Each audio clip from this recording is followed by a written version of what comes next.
the track, at the wall, it's gone! Home run! Turns on a ball, deep right field, and gone! What a game, what a moment. What is up, everybody? Welcome into this Tuesday bonus edition of Flippin Bats, where we got this week in Shohei Ohtani news. What a week it was for him. We're going to talk all about it. Also, the Angels scored 25 runs in a game, a franchise record. They had 20 runs by the fourth inning. It was absolutely nuts. And again, Shohei had a good week on the cusp of more history. So let's get into it. It's now time for my favorite segment this week in Shohei Ohtani news. We're going to talk about him heading back to the All-Star game, his great start on the mound, striking out 12 against the Dodgers, him and Mike Trout going back-to-back. Kyle Freeland, the guy he hit a homer off of, had quite the statement about Shohei. Just another great week for Shohei Ohtani. And let's start with the fact that Shohei Ohtani is heading to Seattle, not for his new team, for the All-Star game. He is the leading vote getter in Phase 1 on the American League side of things, getting 2,646,000 votes, and is officially the leading vote getter in the American League, which means he will be an All-Star again. He is officially the starter and does not have to participate in Phase 2 of that voting. So 3 years in a row, back-to-back-to-back years, Shohei is named a starter in the All-Star game, or started pitching in one of those as well. So leads all of baseball in home runs. His recent start on the mound was dominant. He's doing everything this year. And at this point in a season, it's June 27th. This is the best that we have ever seen Shohei offensively. He's dominating at the plate. He's in a form that we have never seen him be, and he's on pace for over 50 home runs. We're not quite to the halfway mark of the season, though the halfway mark is before the All-Star break, by the way. I think we're about 3 or 4 days away from the halfway mark of the season, and he's on pace for over 50 home runs at this point. So that would be insane, considering the fact that he's also been pitching pretty well this year. And what we've seen from his last start was absolute dominance. So we saw Shohei at the beginning of the year, at least through like a month into the season. He was on a Cy Young pace, at least top 2, 3 to win the Cy Young award. And then he went through a bit of struggles and had been struggling until the most recent start against the very, very good Los Angeles Dodgers lineup, and ends up going 7 innings, gave up 5 hits, struck out 12 guys through 101 pitches, and he wishes he only had one of those back probably, because the only damage that was done against him was a home run to Freddie Freeman, which ultimately ended up in Shohei getting the loss for that game, which is just extremely unfortunate because of how much he dominated on the mound. But it was just great to see him back to his Cy Young type form. He said after the game, "I definitely felt way better this time than last time. I felt the most comfortable on the mound that I have all year." So it was just a matter of time. His stuff has been there. He's still throwing 100 miles an hour. His stuff is moving all over the place. For me, it just became a matter of time because he just needed to figure out how to rein in that stuff. You never want to, you hear this a lot from pitching coaches. You never want to pitch away from your stuff. Meaning if you have a sinker that's moving all over the place one day, you don't want to say, okay, I need to make it move less because I can't throw strikes with it. No, you just need to figure out how to take that much movement and adjust where you might have normally been throwing it. And it just felt like with Shohei, it just needed to adjust and bring it in and throw more strikes, because we saw the walk numbers higher than they normally had been, hit by pitches up from where they normally had been, but the stuff had stayed there. And it was just a matter of time until he got back to dominating, and he did just that. He was back to dominating, and he said after that he wants to keep feeling on the mound like he did Wednesday, and he said that's the key. Of course, it's hard. There's going to be days in between, but I need to stay focused and try to repeat what I did today.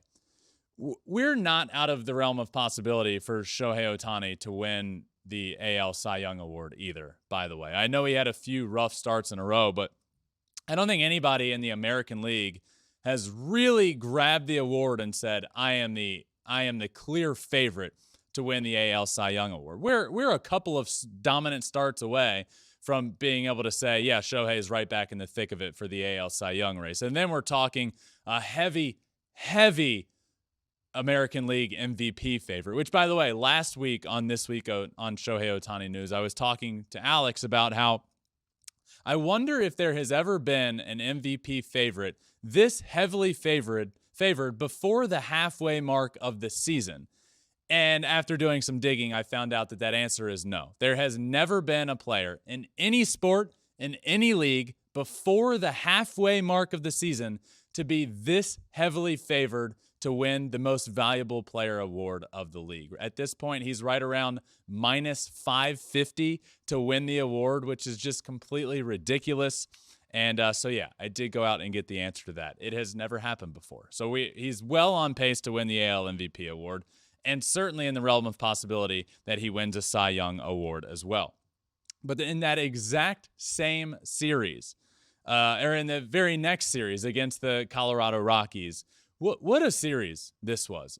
In the first game on Friday, Shohei almost hits for the cycle. Once again, one hit away from the cycle. It's his 5th time this season that he has flirted with a cycle. And the 5th time that I've had to text all of the producers on the show and say, hey, cycle watch for Shohei. Get ready. We might have to do an emergency podcast. Just be on alert. He's 1 hit away. This time it was, again, the triple that he was missing, 1 triple away, but ended up having a great game. Hit a homer to deep right center field on a pitch that was at 6 inches at least off the plate. I keep saying this, but I don't know if I've seen somebody hit a ball this far in off the plate as hard as he did. It was absolutely demolished, and it was off of Kyle Freeland, who's a very good pitcher in his own right.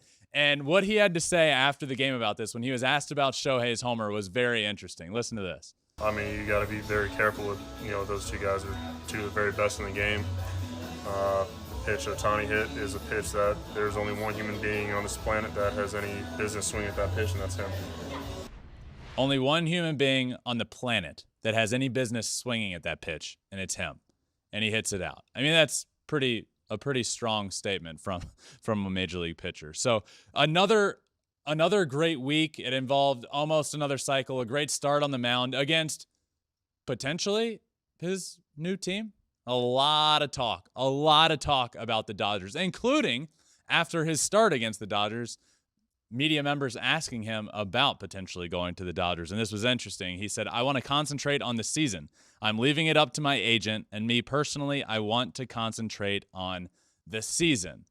He was literally asked about the potential and all of the, I don't know if hype is the right word, but all of the comments lately that Shohei is going to end up on the Dodgers. So, of course, in Shohei fashion, he's going to continue to focus on this season and not on that. But just I feel like a lot going on this week in the world of Shohei. Him and Mike Trout hit back-to-back home runs again this week. Him and Mike Trout, again, obviously, have now hit a homer in the same game together again, meaning they are now the 2 teammates with the most home runs in the same lineup of anybody. They passed Aaron Judge and Giancarlo Stanton, who had 28, and now Shohei and Trout are at 30. They did it twice this week. At one point, they went back-to-back. At one point, the Angels won 25-1 in a game. 25 runs, passes the all-time franchise record for the Angels in a game. And Shohei, of everybody in that lineup, in that game, probably had the worst game of everybody. I think he ended up going 1 for 7 in the game, but that was really the only game of the week that he didn't do something to impress. So, great week for Shohei. Dominance on the mound. It's just good to see him back dominating on the mound. That's what he does best, I think, is dominate on the mound. We've seen throughout his career, we've seen some streakiness offensively. This year, we're not seeing much of that at all. We're seeing dominance at the plate, and now we're back to seeing him dominate on the mound. And I really do believe we're going to be talking in the next 2 or 3 starts about the fact that he could potentially win the Cy Young Award. So, another good week. Shohei's heading to Seattle. Flippin Bats is heading up to Seattle as well. He'll be an all-star for the 3rd year in a row. It'll be a cool experience for him because I'm sure, I don't know this, I'm sure Ichiro's going to have quite the presence at the all-star game as well. And Obviously an idol of Shohei, and so that'll be a really cool connection, and I'm sure they'll connect there as well. But it's just going to be cool seeing him go up to Seattle. And another place that, look, I think there's a very short list of places that eventually Shohei will end up at. I think the Dodgers are on that list. I think the Mariners are also on that list. I would throw the Padres in on that list, and I would, to a degree, throw the Giants in on that list as well, because they have a lot of money left over for not getting Aaron Judge. And then if you want to throw, I really think it's going to be all a West Coast team. If you want to throw in an East Coast team, I'll throw in the Mets just because Steve Cohen has the money to go probably double what anybody else is willing to do, which would honestly be like $1 billion. But he just has the money to be able to do it. But I ultimately think he ends up on the West Coast. And I'm asked this question a lot, and my answer always remains the same. I think he wants to end up on the West Coast. There's a lot of reasons for that, but a big one is with the time difference involved in Japan, it is very, very difficult to get up and to watch games on the East Coast. It at least becomes a lot easier on the West Coast with the 3-hour difference to be able to see more games on the West Coast for him. So I do think he keeps that in mind, and I do believe the West Coast is his preference. We saw that the first time around when he ended up signing with the Angels, that when he narrowed it down, it was narrowed down to West Coast teams. So I think that will be the play, and who knows? Seattle, he'll be up there for the All-Star game. He just dominated against the Dodgers. Dave Roberts was asked about that start as well. I think the question was, how great would it be to have Shohei on your team after he dominated in that game and struck out 12 guys? And I don't know what other answer to have than what Dave Roberts said. He was like, who wouldn't want to have a guy like that on your team? But for tampering purposes, decided to not say much more. But another good year so far, another good week for Shohei. But the big news this week, he is heading back to the All-Star game as the leading vote getter in the American League, meaning he forgoes phase 2 of the voting and is named a starter in the All-Star game once again, which is sure to be a blast.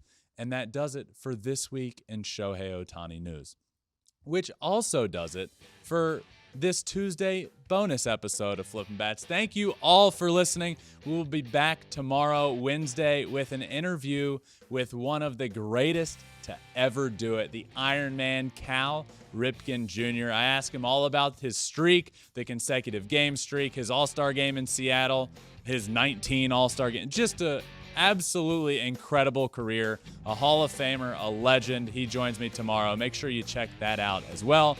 But for the meantime, thank you all for listening. Make sure you're subscribed. Make sure you're following on all social media, Twitter, Instagram, Facebook, TikTok. You can watch everything we do on YouTube as well at Flippin Bats Pod for all of them. That does it for this bonus edition of Flippin Bats. Until tomorrow, my friends,